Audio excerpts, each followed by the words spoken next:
ప్రతిపక్షంలో ఉన్నప్పుడు ఊకదంపుడు ఉపన్యాసాలు, అధికారంలోకి వచ్చాక వాటిని గాలికి వదిలేయడం కాంగ్రెస్కు అలవాటుగా మారింది. గత ప్రభుత్వం పెట్టిన ప్రతి ఖర్చును బేరీజు వేసిన కాంగ్రెస్ పెద్దలు ఇప్పుడు ప్రజాధనాన్ని లెక్కే చేయడం లేదు. అందుకు మల్లన్న సాగర్ నుంచి హైదరాబాద్కు నీటి తరలింపే ఉదాహరణ. పైప్ లైన్ దూరాన్ని సాగదీసి అంచనా వ్యయాన్ని పెంచి గ్రేటర్కు నీళ్లిస్తామని సర్కార్ చెప్తోంది. మల్లన్న సాగర్ నుంచి ఎత్తిపోతలతో నష్టమే తప్ప లాభం లేదని నిపుణులు స్పష్టం చేస్తున్నారు.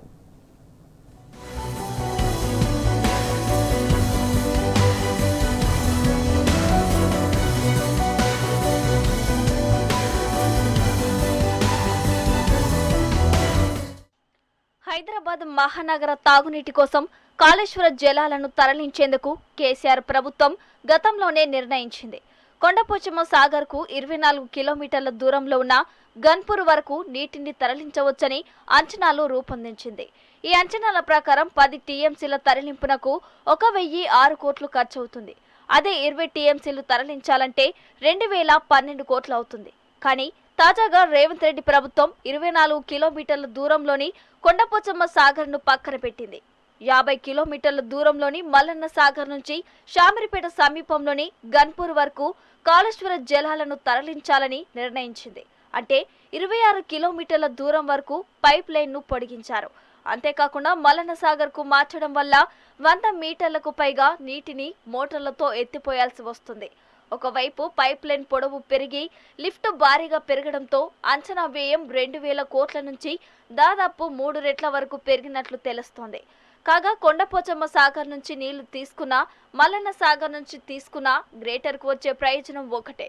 అలాంటప్పుడు కాస్ట్ బెనిఫిట్ రేషియోను విస్మరించడం వల్ల సర్కార్ ఖజానాపై ఏకంగా 4000 కోట్ల వరకు భారం పెరుగుతున్నట్లు సమాచారం.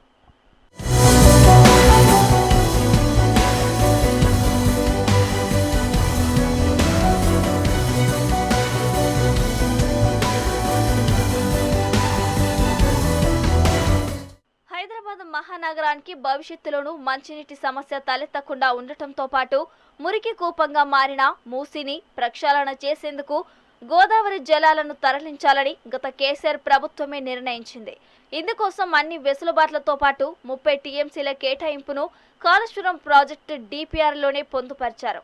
కాగా ఎల్లంపల్లి జలాశయం నుంచి నగరానికి మొదటి దశలో గోదావరి జలాల తరలింపు కొనసాగుతోంది. ఈ పథకం కింద ఏటా 10 టీఎంసీల జలాలను వాడుకుంటున్నారు. ఈ నేపథ్యంలో రెండో దశలో కూడా మరో 10 టీఎంసీల గోదావరి జలాలను తరలించి హైదరాబాద్ మహానగరవాసులకు అందించేందుకు బీఆర్ఎస్ ప్రభుత్వం సమగ్ర ప్రాజెక్టు నివేదికను కూడా తయారు చేసింది. కాళేశ్వరం పథకంలో 15 టీఎంసీల సామర్థ్యంతో ఉన్న కొండపోచమ్మ సాగర్ నుంచి గ్రావిటీ పైన ఈ జలాలను మేడ్చల్ జిల్లా షామీర్పేట సమీపంలోని గన్పూర్ వద్దకు తరలించి శుద్ధి చేసిన నీటిని ప్రజలకు అందించే సాంకేతిక అంశాలన్నీ అందులో ఉన్నాయి. అందుకే కొండపోచమ్మ సాగర్ నుంచి సాగునీటి కోసం నిర్మించిన 127 కిలోమీటర్ల సంగారెడ్డి కాల్వ డిజైన్లోనే హైదరాబాద్ తాగునీరు, మూసీ ప్రక్షాళన కోసం కాళేశ్వర జలాల మళ్లింపునకు ముందు చూపుతో చర్యలు చేపట్టారు. ఇందుకోసం సంగారెడ్డి కాల్వ గరిష్ట వరద ప్రవాహ సామర్థ్యాన్ని అదనంగా 700 క్యూసెక్కులకు పెంచి 4354 క్యూసెక్కుల నుంచి 5054 క్యూసెక్కుల సామర్థ్యంతో నిర్మించారు.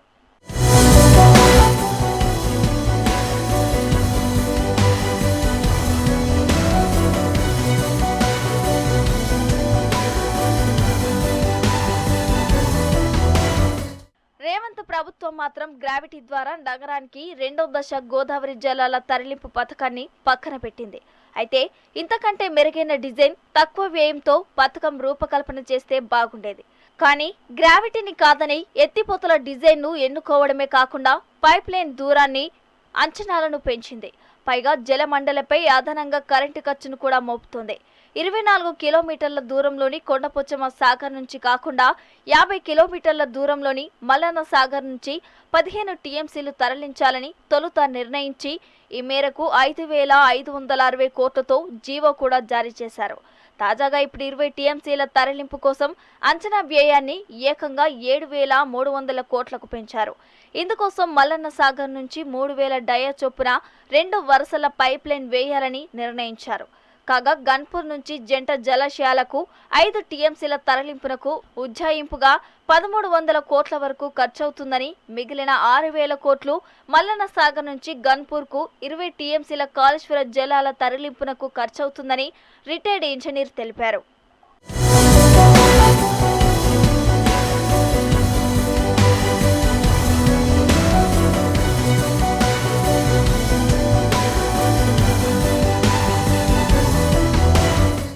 మల్లన్న సాగర్ నుంచి జలాల తరలింపు ప్రతిపాదన నీటిపారుదల శాఖ ఇంజనీర్లకు తలనొప్పిగా మారినట్లు తెలిసిందే.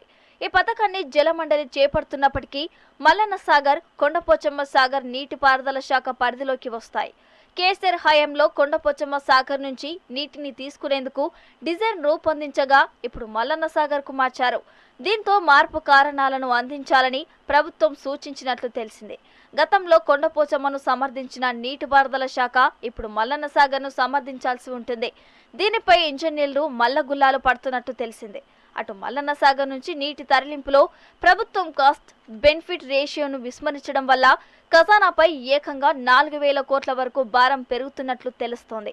మరి ప్రతిపక్షంలో ఉన్నప్పుడు ప్రతి చిన్న ప్రాజెక్టుకు పెట్టే ఖర్చు ప్రతిఫలాన్ని బేరీజు వేసిన కాంగ్రెస్ పెద్దలు ఇప్పుడు మాత్రం ఆ అంశాన్నే పట్టించుకోకపోవటం వెనుక మర్మం ఏమిటి అన్న సందేహాలు వెల్లువెత్తుతున్నాయి.